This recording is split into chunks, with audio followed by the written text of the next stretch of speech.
tuan-tuan. Siapalah tahu ya, satu hari kita ada duit, mungkin kita ada rezeki membeli tanah di Malaysia, tiba-tiba kita mati di Malaysia. Takut-takut tanah yang kita ada ini didirikan masjid, kemudian kita ditanam dalam masjid. Ini boleh berlaku kerana contohnya banyak. Kalau di Malaysia, kalau kita pergi Melaka terutamanya,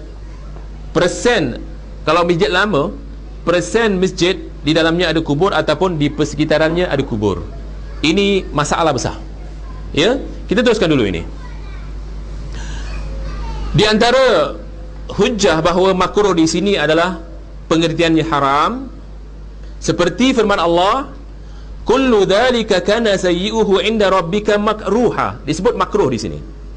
Maksudnya semua itu kejahatannya amat dibenci, makruha di sisi Tuhanmu. Jadi benci di sini, kejahatan yang dibenci artinya diharamkan. Benci di sini bermaksud diharamkan, bukan benci makruh, apa yang dilakukan tak jadi masalah, kalau ditinggalkan ada pahala, bukan macam itu. Jadi saya tak mengulang, tuan-tuan boleh faham masalah ni. Kemudian di sini dijelaskan juga oleh Imam Syafi'i rahimahullah, maksud dibenci makruh di dalam ayat ini ialah karahiyatut tahrim, karahiyatut tahrimiyah, iaitu makruh yang dimaksudkan haram. Kemudian bersolat di kubur atau di masjid yang ada kubur, bersolat di kubur atau di masjid yang ada kubur, tidak kira siapa mayat dalam kubur tersebut, sama ada kubur itu di dalam masjid, lihat, di luar, di persekitaran, di kawasan, di sebelah hadapan, di sebelah belakang, di sebelah kanan, di sebelah kiri, di masjid besar, di masjid kecil, di masjid lama, di masjid baru atau di surau, maka bersolat di tempat-tempat seperti yang dinyatakan tadi adalah dilaknat dan haram hukumnya. Dilaknat.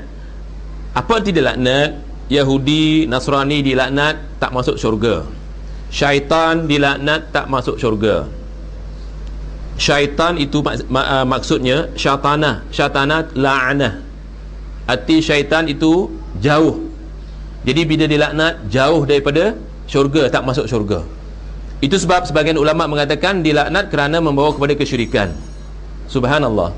Berapa ramai di antara kita yang sembahyang di masjid yang di dalamnya ada kubur, ataupun di persekitarannya ada kubur. Saya rasa masjid yang paling dekat dengan kita, ya, saya sebut masjidnya, Masjid Pak Tanjung misalnya. Saya tahu masjid ini ada kubur di dalamnya, ataupun di persekitarannya. Di persekitarannya atau di dalamnya? Di depannya. Subhanallah, ini akan kita bincang nanti. Jadi alhamdulillah, Allah subhanahu wa ta'ala beri kita ruang, beri kita rahmah, beri kita ni'mah memahami persoalan ni. Kalau tidak, kita tidak tahu. Asal masjid kita masuk dan kita solat, sedangkan ada syarat-syarat solat dalam masjid, dan ada syarat-syarat masjid itu untuk dibina. Di mana dia dibina? Kita teruskan dulu. Lebih-lebih lagi jika benar-benar menghadap kubur atau perkuburan. Kata sahabat tadi, di masjid yang saya sebut tadi, kuburan di depan, ini menghadap kubur. Pengharaman ini berdasarkan hadis sahih, bukan satu hadis, hadis-hadis sahih. An Abi Marthadil Ghanawi radhiyallahu anhu. Ini dalam kertas kerja yang lama pun ada. Cuba simak. Qala sami'tu Rasulullah sallallahu alaihi wasallam yaqul la tusallu ila al-quburi wa la tajlisu 'alayha.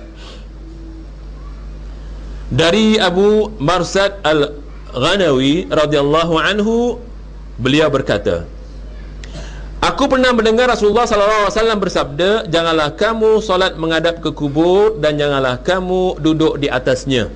Ini duduk di atas kubur nanti akan dibincangkan lagi. Hadis ini hadis Muslim.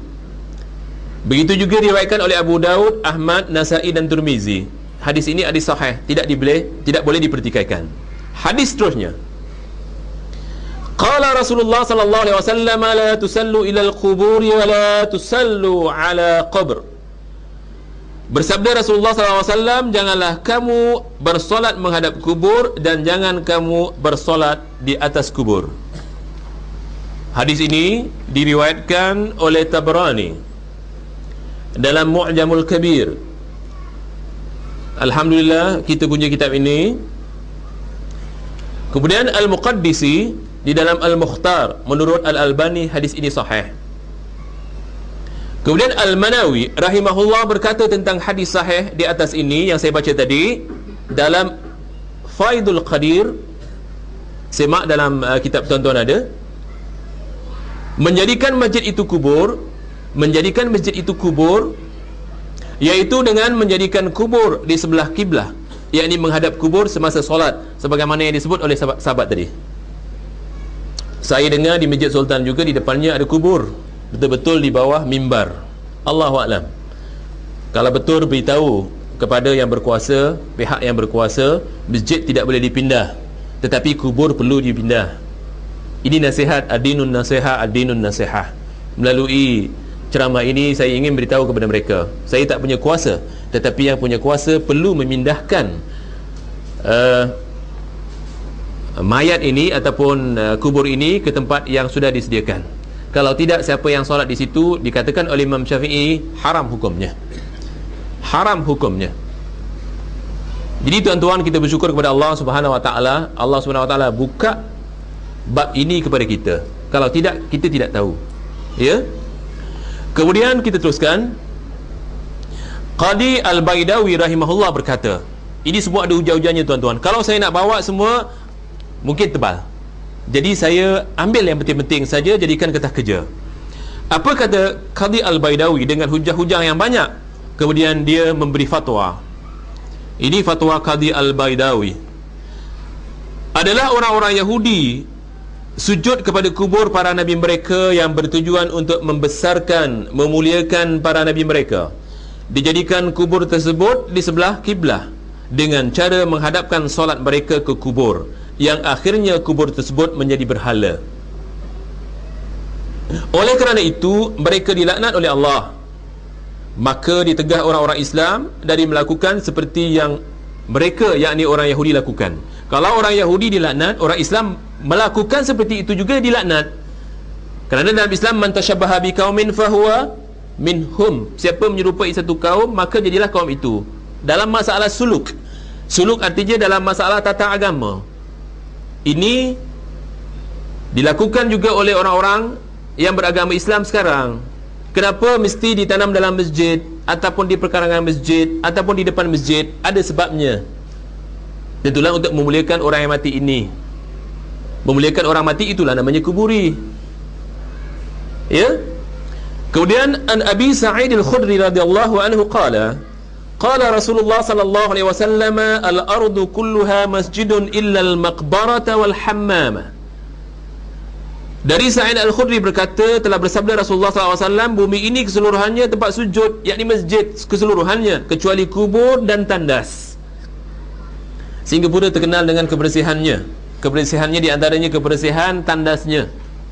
Katakanlah tandas di Singapura dengan wangi-wangiannya, bersih, kering. Kita nak sembahyang kat masjid, masjid tu ada kubur. Nak sembahyang kat tempat awam mungkin malu.